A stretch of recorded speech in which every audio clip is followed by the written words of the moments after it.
right, everyone. Welcome back. It is October 13th, 2020. We are looking here at the US dollar index right now. And if you recall my last video, I talked about how I was still short the equity markets, still in the SDS, DXD, and the QID.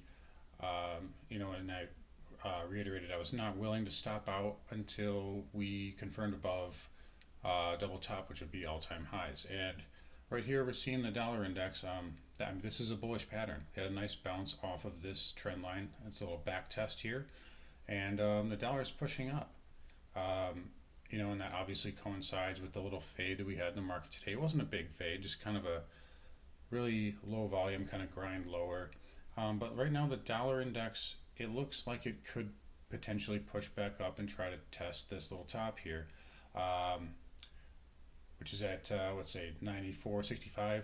Yeah, so right in that area there. Maybe you could even get up to 95, but I don't expect at this point the markets to really break down for like a big move down. I do think that it's possible we retest the lows from this past month. I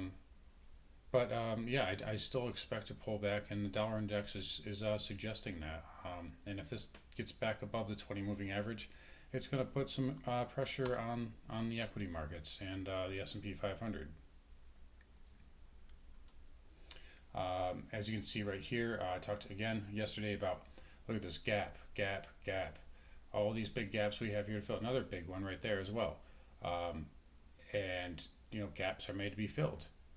This rally kind of went up on light volume, and then you see we tested this big trend line here, which goes back to January 2018. So that's an important trend line right here. Pivot top, pivot top, pivot top, and now we're testing again. Basically kissed it, and again created a huge gap on Monday. And there's also another gap here to be filled. So it's kind of lining up here. I mean, I'm seeing things coincide together. The dollar index back testing the trend line that it broke out from, and now we're seeing a ton of gaps. A rally that's basically stimulus hopes in the equity market, and it's telling me the market wants to come back in. I do think the market wants to go higher long term, but I think short term we're still going to see some pressure. We're not just going to go right back up to double top, and that's called a day. Looking over here at the QQQ, another huge. I mean, I talked about this yesterday. This is why I added the QID. This is a very important trend line. It's a lot of resistance. You'd be silly to think it's not going to pull back off this, especially with a gap this size. Gapping right up into a strong resistance level, you're going to get a pullback. So I do think we trade lower. It is OPEX week. So a lot of the times when you're up in the first 2-3 days of OPEX week, they call it Whipsaw Wednesday. Tomorrow's Wednesday. They call it Whipsaw Wednesday for a reason. We could open up higher tomorrow, and then maybe we trade lower throughout the second half of the session, and then come back in towards the latter part of the week.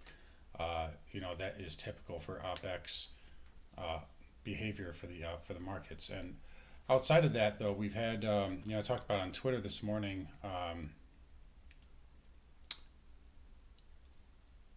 Just going back to the SPY here, if we look at the intraday, look at that. It's pretty much a tight grinding kind of range. This is what we call just a premium drain. You're just seeing the institutions keep it in a tight range and just drain out those premiums for OPEX. But we could see some volatility later on. Who knows? Like I said, we have these big gaps here, and it wouldn't surprise me if we fill them. Again, and I keep harping on it, and I'm going to continue harping on it, but another thing that makes me skeptical of this rally is gold's not participating. If this is an inflation and liquidity driven rally, then why isn't gold rallying? See, gold still, it broke through this trend line. Now it's finding resistance on the top side trend line. It really looks like it wants to get back down to 1800. And I've been calling for this level for a long time. I've been waiting for this level for a long time. I said way back in May that once 1800 is broken, it would be the new forever floor essentially. And I've been waiting for it to get here. I want gold to get to 1800, very much so, because I will not only swing trade it, but I'll also pick up like long-term investment,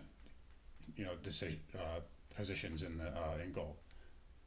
This is yeah, I hate to use the word lifetime buying opportunity, but this is it right here. 1800, we get down there, like you better believe I'm in that. So something I'm definitely keeping an eye on.